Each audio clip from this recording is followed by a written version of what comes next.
जय माता दी। दोस्तों कैसे हैं आप सब। दोस्तों बात कर रहे हैं 8 और 9 मई की कि ये 2 दिन मकर राशि वालों के लिए कैसे रहने वाले हैं। इन 2 दिनों में मकर राशि वालों को क्या खुशखबरी सुनने को मिल सकती है, किन बातों में इन्हें सावधानी रखनी चाहिए। तो इन 2 दिनों का राशिफल जानने से पहले हम इन 2 दिनों का पंचांग जान लेते हैं।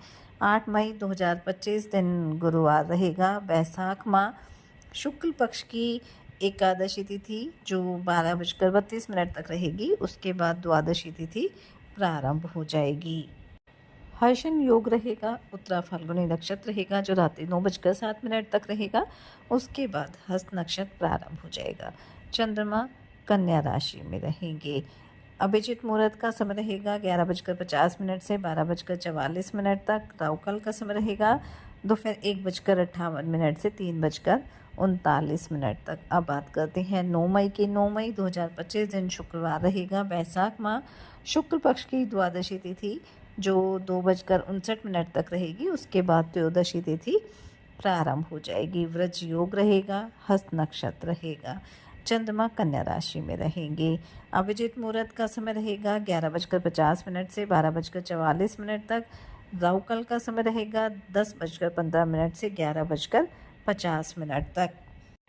8 मई को एकादशी रहेगी और इस एकादशी को मोहिनी एकादशी के नाम से जाना जाता है। और सबसे अच्छी बात यह है कि इस दिन गुरुवार का दिन ही है और गुरुवार के दिन मोहिनी एकादशी का होना एक शुभ संयोग है, क्योंकि इस दिन भगवान विष्णु की पूजा करते हैं, व्रत रखते हैं और गुरुवार के दिन भी भगवान विष्णु की पूजा अर्चना की जाती है।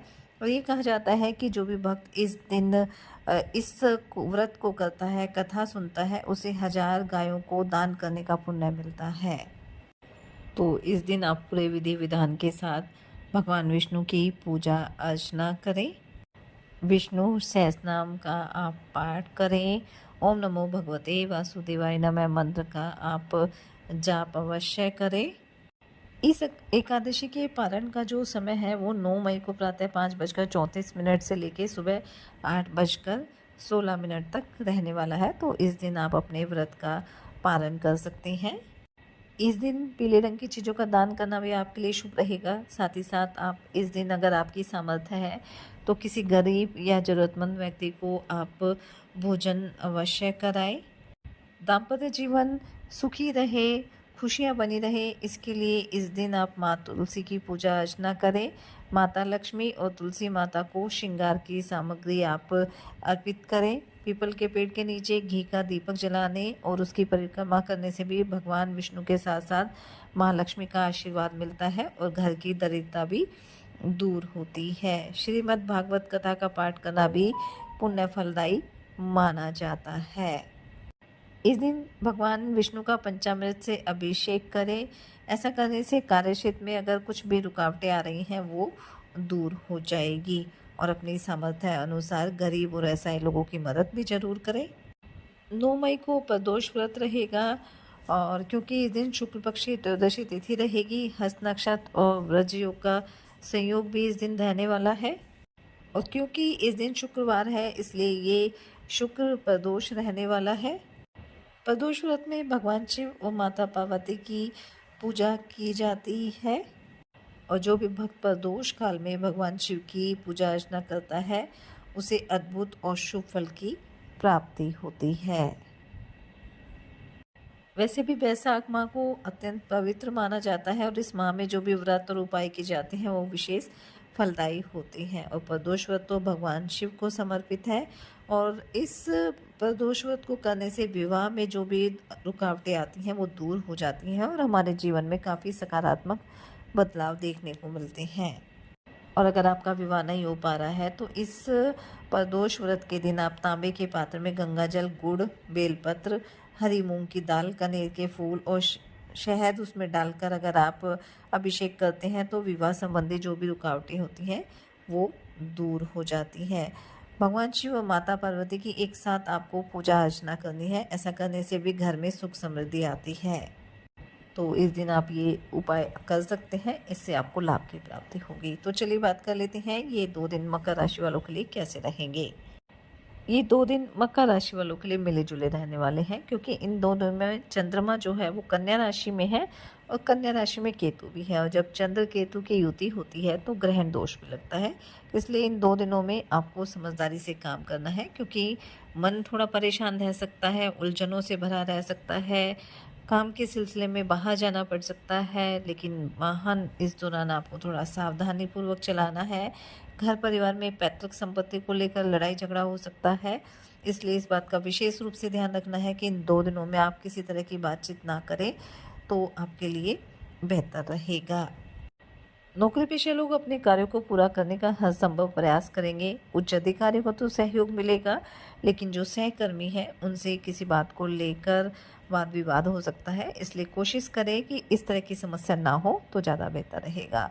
विद्यार्थियों के लिए वैसे तो कोई समस्या नहीं है, आप अपनी पढ़ाई पर ध्यान देंगे, सफलता भी प्राप्त होगी। बस थोड़ा आपको अपनी संगति का ध्यान रखना है, ताकि भविष्य में भी किसी तरह की समस्या आपके साथ ना हो। कारोबार में धन लाभ के योग बनेंगे, कार्य भी पूरे होंगे, लेकिन कोई भी बड़ा निवेश आपको करना है तो उसमें बड़ों की सलाह लेनी है और जल्दबाजी आपको बिल्कुल नहीं करनी है। शेयर मार्केट से जुड़े हैं तो इस दौरान थोड़ी सावधानी बरतना आपके लिए आवश्यक रहेगा।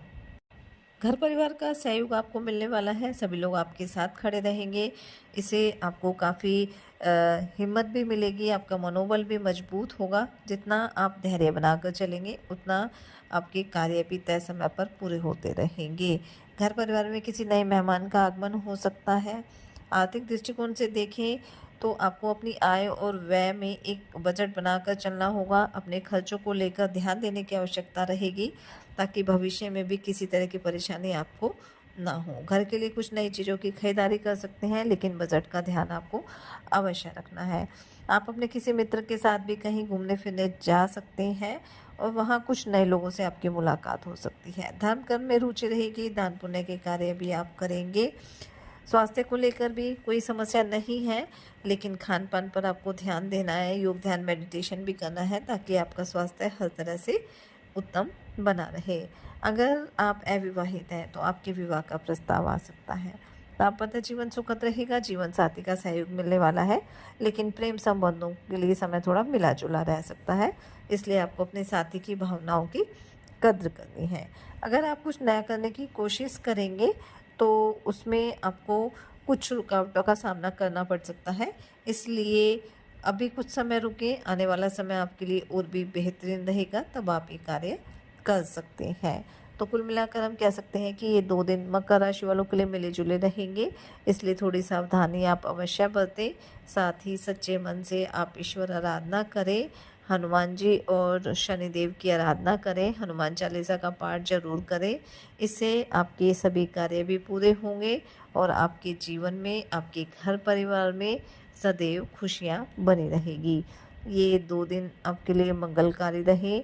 इसी मंगल कामना के साथ जय माता दी।